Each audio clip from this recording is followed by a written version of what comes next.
Alright, and hello everybody, I'm the Sweeper27 and welcome to another Dokkan Battle video. Now today, this is the extra missions for the brand new Red Zone. This is the Stage 1 against BABIDI'S Gain. Now this was the hardest mission, or at least what I thought would be the hardest, so I wanted to tackle this first. That way this could be a little bit of a guide or tutorial for my global players. Everything I'm about to say can also apply to the JP version. You guys have a couple of different options than we do, and I'll try to express those as given. So the mission is beat this stage, Stage 1, within 7 turns using 5 INT type characters. Now that's actually kind of difficult because on global we don't really have too many powerful INT characters. So I was relying a lot on like the top heavy hitters, and then a lot of the other characters I'm just kind of keeping them as floaters and just praying that they don't ever get caught by a super attack or anything. So I'm actually running the Super 13 trio as my leader because they lead Super Saiyans 200%. Because we're running a Super Saiyan team, I'm able to run a friend Vegeta. Now, you have to run a friend because if you just ran Vegeta, I guess you could run Vegeta as your leader, but then we wouldn't be able to have an STR option. Now, I am running an STR option on my team, which I feel like was a really smart decision, but you could do that other way around, you know, it doesn't really matter too terribly much. But, so we're running Super Saiyan, so the entire team is on a 370% leader skill. A couple of them might be getting the full 400, I'm not entirely sure, but it doesn't really matter too terribly much.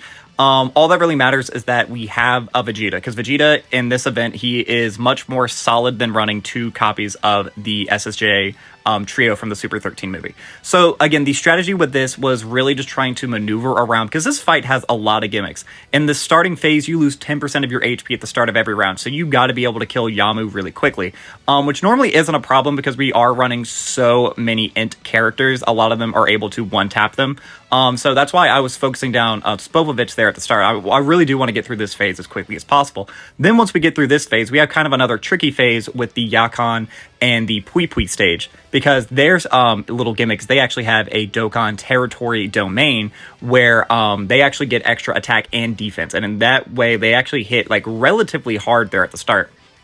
And one of them also, I believe it's Pui Pui, he is actually an INT, or not an INT character, he's a physical character, meaning that all your INT characters are going to take that much more damage from them, as well as not do too much damage in return. So that's a little bit tricky. Then you go into the Dabura and Babidi stage, where Babidi changes all the orbs, and then Dabura does more damage as long as Babidi is alive. Then you enter the final phase up against Majin Buu, who orb changes into Candy, and Candy does not give you any ki. So a lot of little tricky gimmicks, but all of that plus having to use just INT characters does add a lot of trouble to this. So this is where my little gimmick comes in. This is why I wanted to run the Super Saiyan team. Right here, if you're a global player, you guys know just how powerful this character is. STR Kefla is an absolute monster. Now, if you are on JP and you're having troubles with this mission, you could run this exact same team lineup. Instead of running Kefla, you could run Super Vegeta, the EZA that we got alongside this transforming Big Bang Vegeta right here.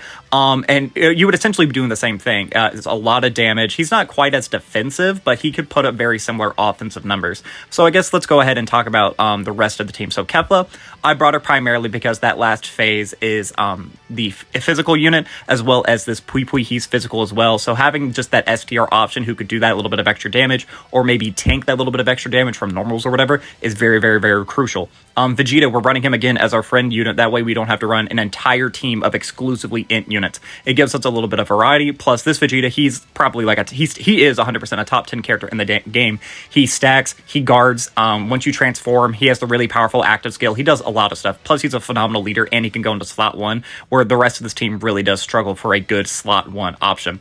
Up next, we're running the brand new INT EZA Gotenks. Now, Gotenks, I actually quite like the character. I have him at 79%. He's a lot of fun to use. He is a little bit scary before he dodges, but after he dodges once and he gets that extra chance to dodge, he's normally quite safe. He does launch a lot of additionals. He does do a lot of damage. He's just a very safe option all around. And then again, we're running the SSJ3 trio as our leader. They orb change, which is super nice because we have some characters who are a little bit orb hungry, mainly themselves and Kefla. They need to get their orbs for them to be really effective.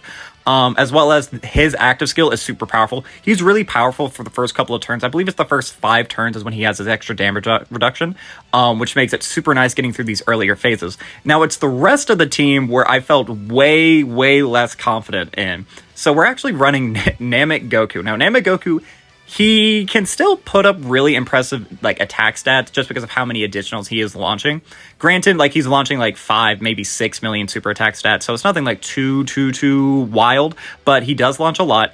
And if you're able to give him enough stacks, he can eat at least 1 or 2 of these normals, and that's kind of what we needed him to do. You'll see later on, he actually has 5 dodge, and we actually win based off of a 5 dodge because of this Namegoku. He does also have the active skill in his back pocket, which he can use against one enemy who is at extreme class when their HP is 50% or less. We didn't actually get to make use of that, but that is another trick that Namegoku does have in his pocket, which is super useful.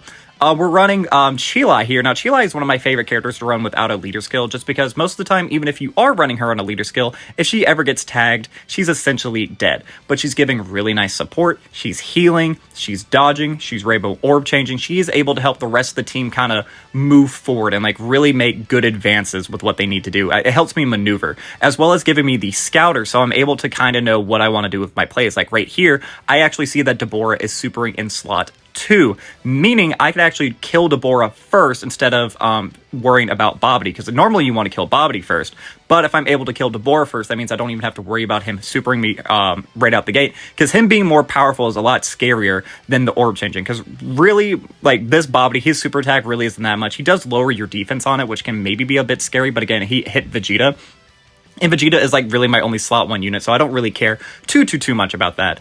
But Deborah can actually put up some really hefty damage, and I would actually be afraid if Kefla wasn't able to dodge him there.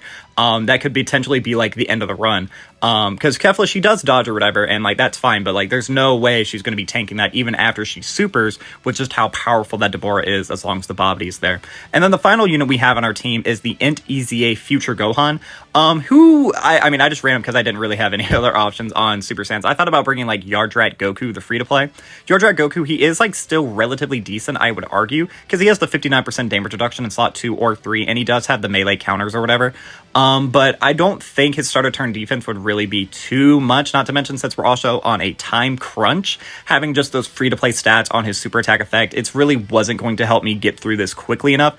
He may have been able to eat some normals or whatever. Like, I honestly don't know how tanky that character would be up in an event sort of like this. But I just know for a fact I wasn't super confident, so we didn't bring him. So right here, we are using the active skill. Now, that means that the Super Saiyan 3 trio, they have guaranteed crits for the remainder of this turn, so they're going to be doing a lot of damage. Plus, they get that extra defense from their passive out the gate. We're giving Namegoku all those candies, as you see right there. Those candies, they are toxic. They create a lot of candies. They don't actually give you any key, which actually we didn't mind too terribly much, because we are already launching that 12 key right there, and that's what you want to be doing with Namegoku. You don't really ever want to be giving him attack stats, especially in today's meta. It's all about giving him just a ton of those 12 keys. That way he can stack his defense up as much as possible so he can potentially eat and normal. So these guys right here, they're going to be doing a lot of damage, because even though they are tight disadvantage, just having those extra crits, like they are doing a lot of damage. They do link fairly decently as well with Namegoku. Like they're not like a perfect linking partner or anything. Like they don't have Kamehameha or whatever. But just having like basic Super Saiyan links is never something that's really going to hinder them too much. And as you can see there, after they do all their supers, they are able to double digit tank. And right there, yeah, Namegoku right there, almost launching an 8 million super attack without getting any offensive stacks. That's just purely based off of his links or whatever. Like that's actually relatively impressive. And right there, that was the 5 dodge that saved us the run. I don't think this run would be like too difficult to like replicate. I believe this took me like 10 attempts, because I was running the 3rd-year EZA Vegito over at Chilai for a while, because I was figuring that I could maybe use the HP recovery, but this was my 2nd attempt using Chilai on the team instead, and this was actually, we got the win right here. So I don't really feel like this would be too difficult to replicate, as long as you just keep that strategy in mind. A lot of these characters, you need to keep them safe. You really need to prioritize your characters who can do the most amount of damage, so your Vegetas and your Keflas, and then your Gotenks as well, and then everyone else, you just got to really hope that there's not a lot of attacks targeted at them. But that is going to be all for this time, guys. I'm going to collect the mission reward right here, but that's going to be all for me. I've been the SweetBro27. I'm a variety Twitch streamer and an up-and-coming YouTuber trying to make it big in the world. I have a Twitter, a Twitch, a TikTok, and a YouTube, the links of which can all be found in the description of this video. And while you're down there, don't forget to like, subscribe, share me around, and leave me a comment, positive, negative, or indifferent. I would love just any sort of interaction I can get from you guys. Let me know if you struggled, or let me know if this little guide helped you to complete this event. Again, if you were on JP and you were struggling, you can do this exact same strategy. Just use STR Super Vegeta instead of Kefla, and you should have a very similar amount of success. But yeah, here are all their kits, but that's going to be all for me. So as always, I've been the SweetBro27, and I am signing off.